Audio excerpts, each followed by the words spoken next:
अवैध खनन पर रोक का कार्य प्रारंभ हो चुका है। जब से ये सरकार के और प्रशासन के संज्ञान में आया है, इस पर कार्य चल रहा है। और प्रशासन को सख्त होने की जरूरत है। ओवरलोडिंग भी रुकना चाहिए, टाइमिंग भी निश्चित होना चाहिए। किन सड़कों पर उनको चलना है ये भी निश्चित होना चाहिए, क्योंकि जीवन से मूल्यवान कुछ नहीं है। और बड़ी चीज़ है कि हमारा जो पर्यावरण है वो पर्यावरण प्रभावित हो रहा है, तो उस पर्यावरण हमारा उस पर कोई दुष्प्रभाव न पड़े, इसका भी ध्यान रखा जाना चाहिए।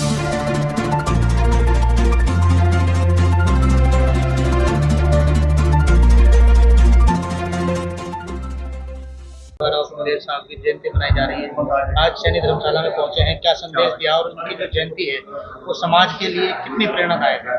देखो, उनका जिस तरह का जीवन रहा है और उस समय जब उन्होंने तमाम तरह की प्रताड़नाएं झेली, एक बहुत ही गरीब परिवार से वो संबंध रखते थे। उन्होंने अपनी पत्नी को पढ़ाया और जब महिला शिक्षा की कोई सोच ही नहीं सकता था, उस समय उन्होंने भारत की प्रथम महिला शिक्षिका बनी सावित्रीबाई फुले। उसके लिए महात्मा ज्योतिराव फुले का जो योगदान है उसको समाज हमेशा स्मरण करेगा, याद करेगा। वो हमारे लिए वंदनीय है, प्रातः स्मरणीय है। उनका जो जीवन है वो सदैव सदैव प्रेरणा देता रहेगा। सर, खनन की आवाज उठाई देता है, लेकिन निरंतर मौतों का सिलसिला जारी है। रोज कोई ना कोई जानवासी है। क्या कहना चाहिए? मैं 18 बच्चे 18 महीने के बच्चे की मौत हो गई। नहीं, ये दुर्भाग्यपूर्ण है और प्रशासन को सख्त होने की जरूरत है।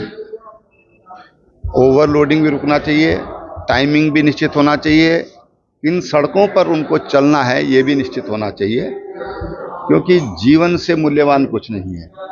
और बड़ी चीज़ है कि हमारा जो पर्यावरण है वो पर्यावरण प्रभावित हो रहा है, तो उस पर्यावरण हमारा उस पर कोई दुष्प्रभाव न पड़े, इसका भी ध्यान रखा जाना चाहिए।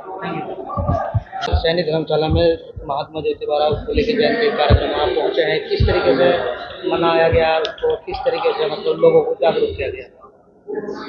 उस समय में 18वीं सदी में जिस समय देश स्वतंत्रता की बेड़ी में जकड़ा हुआ था, अनेक रूढ़ियों और पिछड़ेपन का शिकार था, उस समय में महात्मा ज्योतिबा फुले जो हमारे श्रद्धेय हैं, महान पुरुष हैं, वे और उनकी पत्नी माता सावित्रीबाई फुले, उन्होंने अलग जगाई, दलितों के उत्थान की, महिलाओं के सम्मान की, शिक्षा की और अपने देश को आगे बढ़ाने के लिए निरंतर उनके कार्य रहे। मैं तो यहाँ तक कहूँगी कि उनके वो कार्य इतने समाज को प्रभावित कर रहे थे।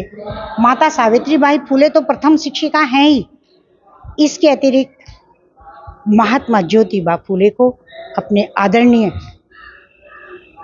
हमारे संविधान निर्माता बाबा डॉक्टर भीमराव अंबेडकर अपना गुरु मानते रहे हैं और उसी तरह से आज भी उनके प्रति श्रद्धा है सर्व समाज की। और महात्मा ज्योतिबा फुले को हमारे देश में तीन को ही महात्मा की उपाधि मिली और महात्मा ज्योतिबा फुले दूसरे स्थान पर महात्मा की उपाधि पाने वाले हैं। और माता सावित्रीबाई फुले प्रथम शिक्षिका के रूप में जानी ही नहीं जाती हैं, उनका सम्मान भी करते हैं हम सब।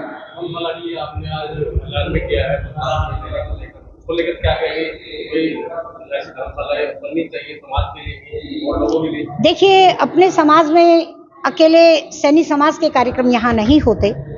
इस तरह के स्थान जहाँ पर सार्वजनिक रूप से कार्य किए जा सके, और आज मैंने ही नहीं अनेक जनप्रतिनिधियों ने यहाँ सहयोग दिया है तो धर्मशाला का। मैडम, फुले दंपत्ति को भारत रत्न मिलना चाहिए या उनकी जो जीवनी है, जो जीवन प्रेरणा है, वो बच्चों के पाठ्यक्रम में भी शामिल होनी चाहिए? बिल्कुल होनी चाहिए। और आपको शायद ये जानकारी नहीं होगी कि हमारी भारतीय जनता पार्टी की सरकार ने महाराष्ट्र में आज के दिन का अवकाश भी घोषित किया है और इनको भारत रत्न देने की मांग भी भेज की। अवैध खनन जोरों से चल रहा है।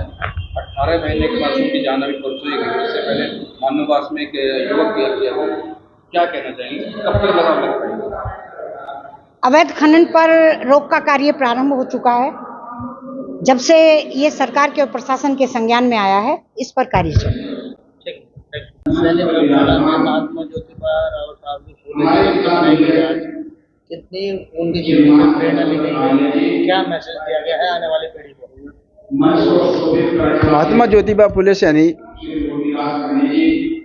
जो महात्मा ज्योतिबा फुले, ये उस समय इनका जन्म हुआ जब यहाँ पर बहुत कुरीतियाँ थी, सती प्रथा थी। विधवा होने पर जो महिला हैं उनका मुंडन किया जाता था। जो नारी है उनको पढ़ने का कोई अधिकार नहीं था, न विद्यालय में जाती थी। तो इन्होंने दोनों कार्य कराए। जो सती विधवा होती थी, एक इन्होंने सभी नए जो के बार्बर थे, होने के सारे 500 बार्बर बुलाए और ये कहा भाई इसका आप लोग नहीं करेंगे। उस काम के लिए उन्हें कम पैसा मिलता था, लेकिन और लोग ज़्यादा लेते थे। तो ये मुंडन उन्होंने बंद कराया। महिलाओं की कितनी बड़ी बात है। विद्यालय खोले, जो नारी शिक्षा, जो विद्यालय में जो छात्राओं को, लड़कियों को नहीं भेजते थे, उनको पढ़ाते नहीं थे, उनके लिए विद्यालय खुले। आज काफ़ी विद्यालय जो हैं उनके नाम पर, महात्मा ज्योतिबा फुले के और सावित्रीबाई फुले के नाम पर बहुत से विद्यालय हैं। छुआछूत उसमें बहुत था। जो शूद्र हैं, गरीब लोग हैं, उनको अपमानित किया जाता है। वो किसी भी सार्वजनिक कुएं पर पानी तक नहीं पी सकते थे, विद्यालय में नहीं जा सकते थे।